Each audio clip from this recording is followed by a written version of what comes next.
You're listening to Weld Found, a podcast about belonging in an age of social isolation and disconnection.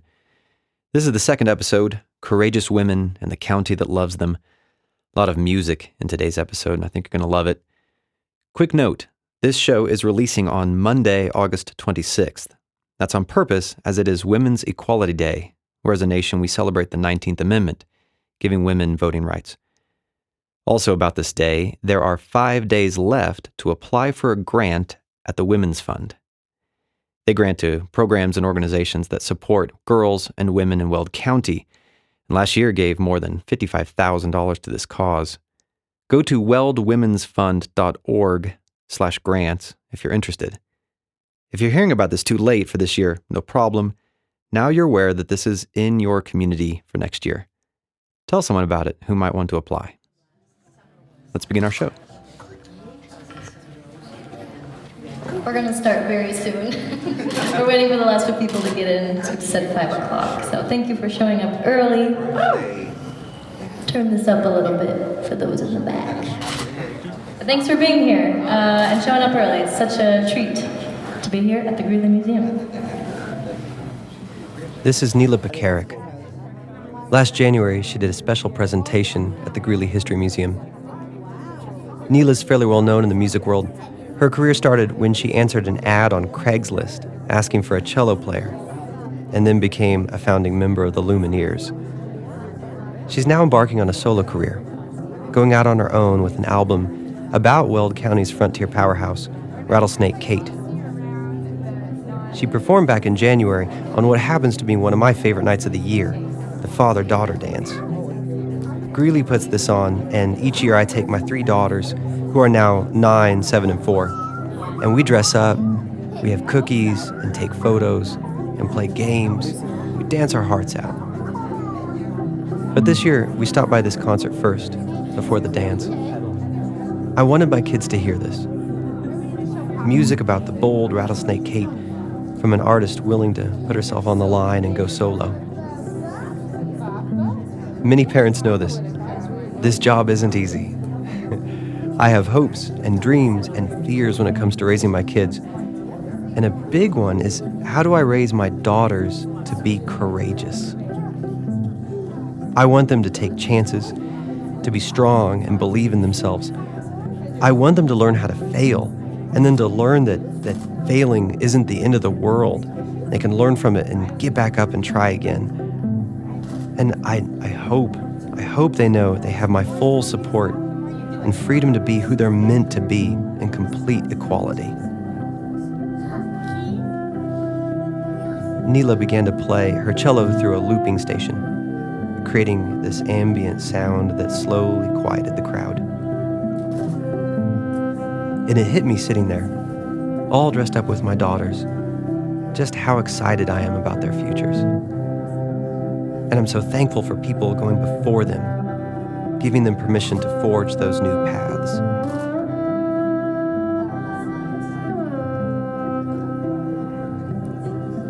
We're calling this episode Courageous Women and the County That Loves Them. We'll hear about Neyla's project first, and then have a great conversation with the director of the Women's Fund, Katie Shilts. And then we'll close with Mary Claxton. She just started a band with her husband and close friend Hayden Farr. The band is called Trash Cat. Friends, have courage. We're going some good places today. Welcome to Weld Found. Huge thanks to Weld Community Foundation for making this episode possible. For more information, you can head to weldcommunityfoundation.org. The crowd is hushed and ready. Let's begin.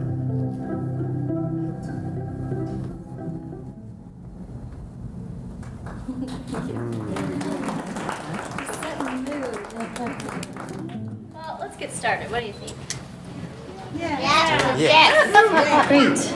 Well, thank you so much for being here. My name is Neyla Pekarek, and I was a student up here at UNC many moons ago. And during my time here, I passed through this museum, and that trip would change my life because I came across this exhibit about a Northern Colorado hometown hero by the name of Rattlesnake Kate. And if you've been downstairs, you've seen her infamous snake dress that's on display. I'm so grateful that the Greeley Museum has preserved this story, and now I'm on a mission to share it outside of Greeley. And so I wrote a whole record about her life, and I found her to be someone that really pushed the boundaries of what it meant to be a woman and what it meant to be feminine, and she was very outspoken and very independent, and I was very inspired by all those things. I imagine you're familiar with the story, but I'll tell it anyway. That in 1925, Kate found herself in a pretty, let's call it a harrowing situation. She was out gathering these wounded ducks to bring home for dinner with her 3-year-old son when she encountered this rattlesnake migration. And in order to protect her son and herself, she proceeded to kill these snakes, beginning with her rifle and moving on when she ran out of bullets to a sign that was located next to her that said "No hunting" on it. She did not follow the rules, and she killed 140 snakes and lived to tell the tale. And so the song I want to play today is about that rattlesnake encounter. I called it "The Attack."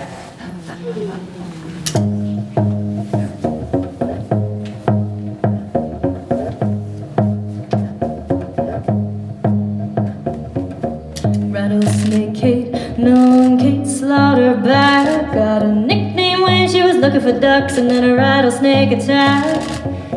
She saw just one snake, then 2, then 10, pulled out a .22 rifle and the massacre began. Before too long she had no bullets left, grabbed a sign right out of the ground and clobbered them to death.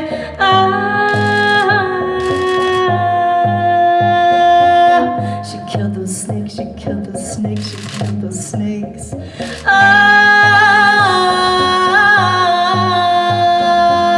It's a snake attack, it's a snake attack, a rattlesnake attack.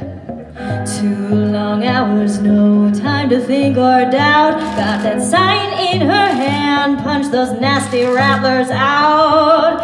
Little baby Ernie and her horse were safe and sound. She's powering snake after snake, smashed their heads into the ground.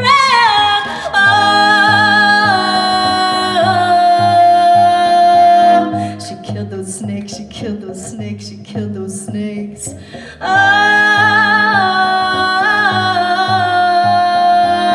It's a snake attack, it's a snake attack, a rattlesnake attack.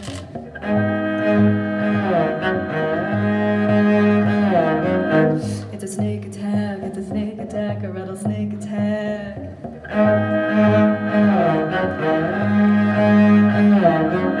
It's a snake attack, it's a snake attack, a rattlesnake attack. To the left, look to the right. You're dead, you're dead, you're dead with just one bite. Look to the front, look to the side. Don't forget your back, else they'll have your hide. Look to the left, look to the right.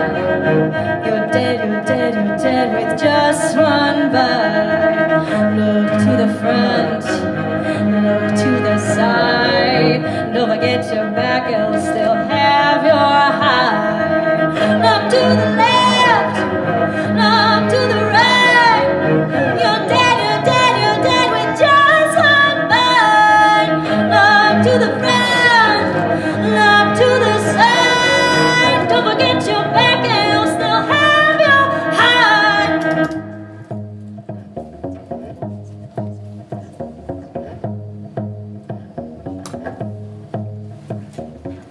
Rattlesnake Kate, alive and well, exhausted and passed out in that rattlesnake hell.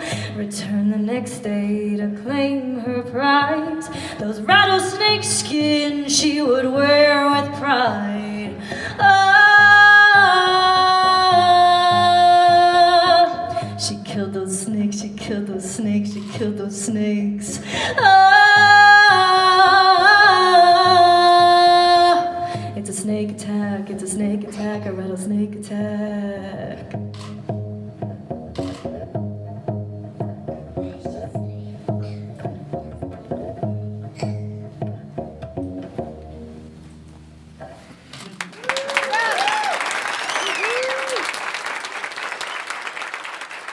You can hear more from Neyla Pekarek's new album, Rattlesnake, available on iTunes, Spotify, YouTube, really anywhere you get your music. You can also see the dress that Kate Slaughterback made back in 1925 from all those killed rattlesnakes on display at the Greeley History Museum. It is really quite impressive. Okay, no pressure. Well, all right. What did Rand tell you about me? That infectious laugh is from our next guest, who sat down to talk about the compelling vision behind the Women's Fund, which is a nonprofit here in Weld County that we should all be aware of. Mm-hmm. My name is Katie Shilts, and I'm the current board president for the Women's Fund of Weld County. Our purpose is to go out and fundraise and then in turn find women and girl initiatives here in Weld County to help support not so much a hand out, but a hand up to help women and girls have better opportunities in our county. So I'm a Fort Collins native, born and raised, and got married 3.5 years ago and moved to Greeley. And as soon as I got here, I knew I wanted to get involved. My background is in philanthropy. I worked for multiple foundations and nonprofits and just know the importance of giving back, not only as somebody that worked in the field, but also as a beneficiary at times. You know, I've received a scholarship or two and definitely have appreciated the big vision that philanthropists have towards helping other people. And so when I got here to Greeley, I reached out to my friend and I said, hey, I know you're super involved in the community. Where do you think I would be a good fit? And she goes, oh my gosh, you need to join the Women's Fund of Weld County Board. They would love to have you and to have you help fundraise with them. I was like, okay, great. What do they do? Who are they? Let's go. And so I had my board interview, and sure enough, I got approved to join. And that was right after I moved here 3.5 years ago. There are powerful, strong, really amazing women on that board. And honestly, at the first meeting, I looked around and thought, whew, I am out of my depth at this table. These ladies are go-getters. And as we sat there and talked, I realized, yes, they're incredible, but they're incredible because of why they were at the table. They themselves knew how important it was to empower women and girls for the betterment of our entire community. It's not just about that one girl. It's not just about that one woman. It's about them then taking what they've learned and taking it back to their families, taking it back to their schools, and sharing it with the people that they come in contact with. It really felt like a place I could give of my time and my talent and my treasure, but to have this exponential impact on my community. Last year, 2018, we ended up just having a banner year. It was incredible. We had decadent desserts, blew the doors off of it. People came from all over and gave really generously. It was an exciting event. Decadent Desserts is our signature event. It's annually held in the spring, and it's just what you think. Desserts. The ladies come, they eat their desserts, they purchase tags to get a purse. It's just fun. It's truly a treasured event here, I think, in Greeley and in Weld County. So then from there, that helps us shape what we're going to do the rest of the year as far as our granting goes. We also have an endowment, which is a big part that sets us apart from other women's giving circles. We're very blessed by the vision that the founding members had to establish the endowment here with the Community Foundation, but then to give regularly to it each year. So this past year in 2018, we were able to give every organization that had approached us for a grant that qualified. We do have pretty strict requirements, but all of those organizations that came to us, we funded them, which was $55,000. So on top of that, we were also able to give $32,000 back to our endowment. So that pot of money is just going to keep growing and growing, and we're going to see the benefit of it for generations to come. We just last week had one of our grantee recipients come to our board meeting and present, and her name is Lori. She is helping with the program called Power Up. And it's an after-school program for girls that are in junior high. All women can attest that junior high is a hard time. And she came and she was talking about the impact that our dollars had. We did fund them to the maximum amount that they had requested. That lady has taken our money and is creating an incredible force of change. It's exciting. So not only was the money able to create some evidence-based, really solid programming for these girls, but Lori had the vision to create a curriculum that can now be packaged up and provided to anybody in the county who is interested in putting this programming in place for free. So you've got boys and girls clubs that can benefit from it. You've got any kind of after-school programming, even schools, any type of program or organization that works with girls in this age group can go to Power Up and get this programming for free, which is fantastic. I mean, gosh, we thought we were going to help maybe 100 girls, and now we could potentially have that programming, because of the Women's Fund support of it, impact every single female in junior high in our county. That's exciting. I have been married before, and my first marriage was really, really rough. I ended up in an abusive relationship, and it did not end well. And so I remember feeling at my lowest, deepest, darkest during those days when I was actually separating and moving out. There were some really sad and hard things that I had to go through. And part of why I felt I needed to get out was my own self-esteem had completely disappeared. And I really didn't feel that I added anything to my family, to my community, to my job. And I remembered being able to look back now to where I'm not in that same place. I am happy. I know what I can bring to an organization. I know the fun I have in my family with my husband and my dog. You know, life is just a much brighter place. But I also know that I probably wouldn't have got out of that space without strong women coming alongside me to show me that there's bigger and better things for me in my life. And so if the money that we raise with the Women's Fund can help plant those seeds in girls so that they don't end up in the situation I did, but then can also reach out to women when they're feeling their deepest and darkest and help them come out of it, I think at the end of the day, that's when I will know that we have succeeded. You can find more about the Women's Fund of Weld County at weldwomensfund.org. There you can read about grant opportunities, stories about who they've supported, and also get their calendar of events if you want to get involved. Friends, we're going to do a hard pivot for this next segment. Mary Claxton is an educator and musician in town. I think this is the best way to describe where we're going.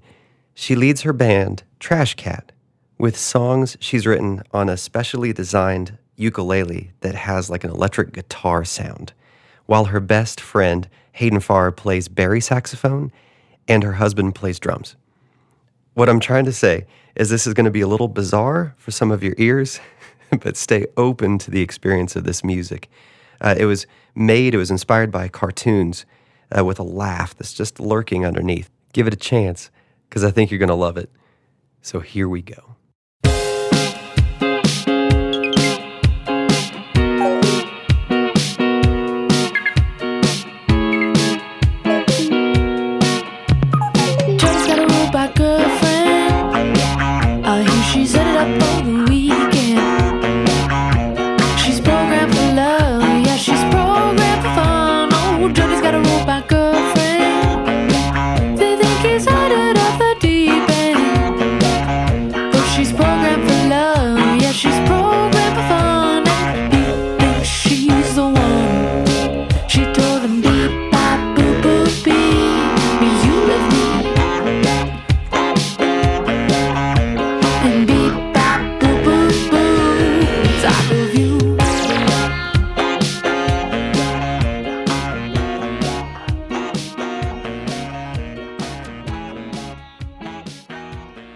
So when you wrote that, what were you trying to evoke and?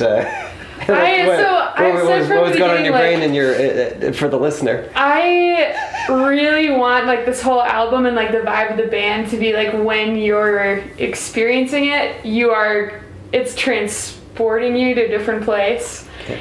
And so it's like I want you to feel like you're in a post-apocalyptic cat city. Cat City? Cat City. Okay. And that's where we're at. That's where this all takes place. Yeah, in Trash City. In Trash City. Oh, that makes me so happy. Oh my god. So I did not realize that was kind of the heart behind the project is kind of a transformational, transportive environment. And I think in all seriousness, like all this music came out of Hayden and I watching cartoons and writing songs about the cartoons. I do feel like part of the vibe of the band is that it's fun and it's like cheeky, but some of this, like a lot of the songs are deeply serious. Yeah. Like they're either like deeply serious or they're not at all. Yeah. So we have a love song to David Bowie. We have a song very loosely based on an episode of Star Trek: The Next Generation. Okay. We have a really like island beat, fun tune. We have our most electronic song, which is a song from a 5-year-old's perspective about being grown up. Show me like a couple of the favorite tracks. Yeah, this one is one of like the like. It's funny, it's a little tongue-in-cheek, but I think it's like probably the truest expression of myself on the album. Okay. I really like when I think about it, so.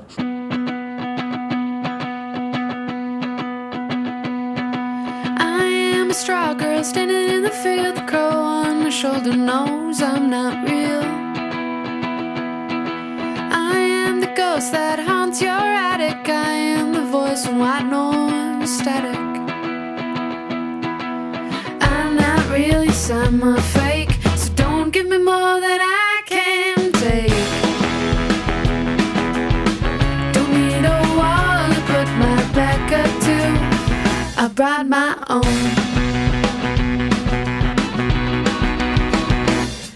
When I look at you, you look right past 3 cheers for the ladies coming in last.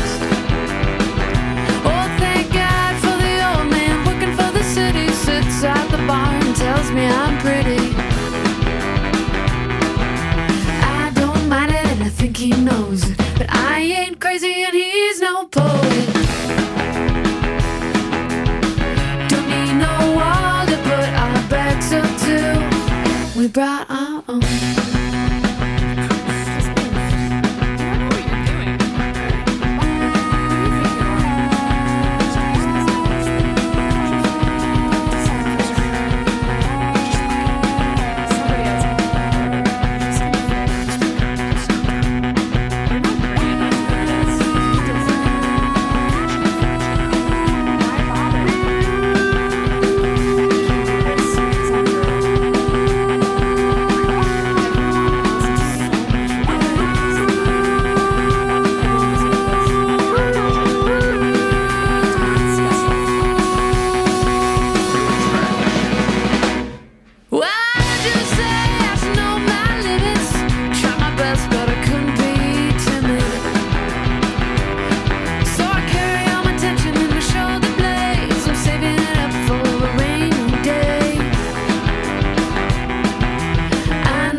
pretty transparently about imposter syndrome. Yeah. So I, like many other people, just have felt in my music career specifically, particularly, but in other areas of my life as well, that like at any moment people are going to figure out that I don't really know what I'm doing, and it's going to be so embarrassing for me, and it would be, like, I don't want to put myself out there until I know I'm ready.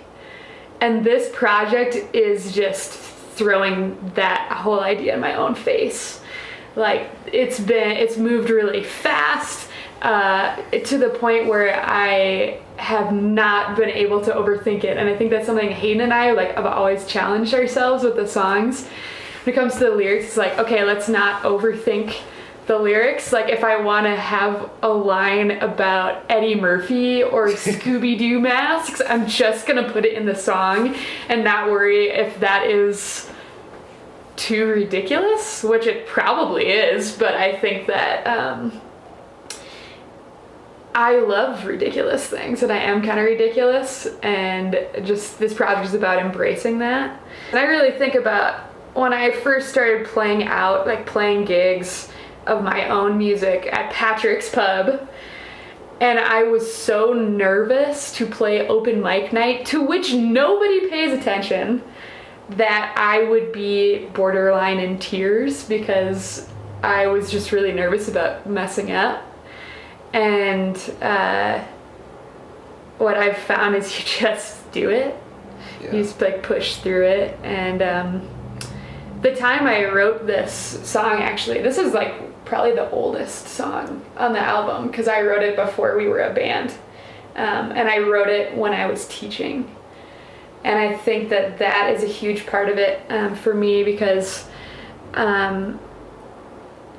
I just saw a meme this morning that actually made me think of this song, and it was someone was saying they have an anxiety loophole where if someone else in their situation is at least uncomfortable as they are, they suddenly can do the thing, quote unquote. And when I was writing with my students, I had to free myself of my own anxieties in order for them to be able to do the same thing. It's like, if I can't be less wrapped up in my own head than a 13-year-old kid, that's a problem.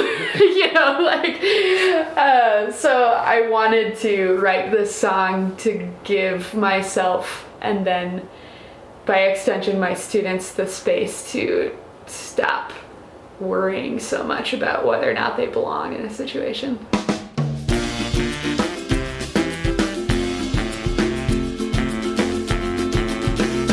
Everybody knows that you're the greatest.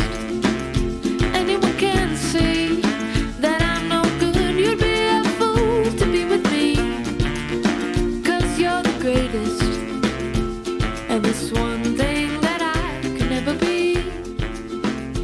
So this first album from Trash Cat was made possible by the Arts Alive grant, which is a fund held here where I work at the Weld Community Foundation. It alternates years, awarding to an individual one year and then an organization doing something involved in the arts the next. We were all wrapped up with the interview when Mary gave this last picture of what happened when she found out she was awarded the grant. What happened? When I got the letter, the grant award, I cried because it was so... I was like, oh my God, I've been wanting to do this for so long and was unwilling to invest that amount of money in myself. And now in hindsight, I'm like, I would maybe do that in the future. Yeah. But I think that initial push of being we have all come together and agreed that you are worth this money was oh my God, go on. But no, it meant a ton. I really did. Brian was like, are you okay? And I was like, yeah, I'm so good. That's so great. Yeah. To close this episode, can we go back to my 3 daughters and I? We're all dressed up, about to go to the dance, and we're listening to Neyla Pekarek, quieting the crowd gently with her cello and these ambient sounds. and I'm thinking about their future. What does it mean for my daughters to be courageous? I think it looks like Mary pushing through her insecurities and imposter syndrome to create something absolutely unique. It looks like Katie Shilts going through a relationship that falls apart and comes out the other side with a willingness to get involved and help others. It looks like someone leaving a wildly successful band like the Lumineers because she knows she has a story she needs to tell. And it looks like Rattlesnake Kate becoming a legend, breaking the rules. And I think I need to state here that in all these stories, it wasn't just someone taking it all alone. Along each turn was a community, coming alongside and affirming and helping and cheering on these women. And I'm just so thankful for this courage. And I'm so excited for the future my daughters have in store for them.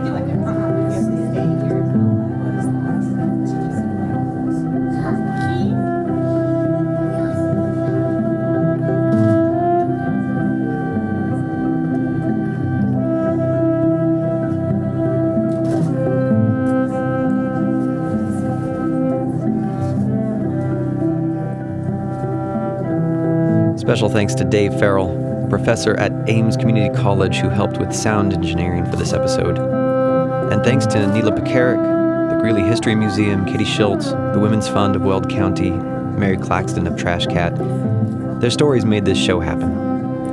And finally, thanks to the Weld Community Foundation in sponsoring the creation of this work. For information about becoming a fund holder or applying for a grant if you're a nonprofit or looking into scholarships if you're a student, head to weldcommunityfoundation.org. Make sure and subscribe to the podcast so you'll get new episodes without having to look it up. Releasing mid-September is Joy on the Tracks, and we'll be touring the Colorado Model Railroad Museum. Thanks for listening to Weld Found.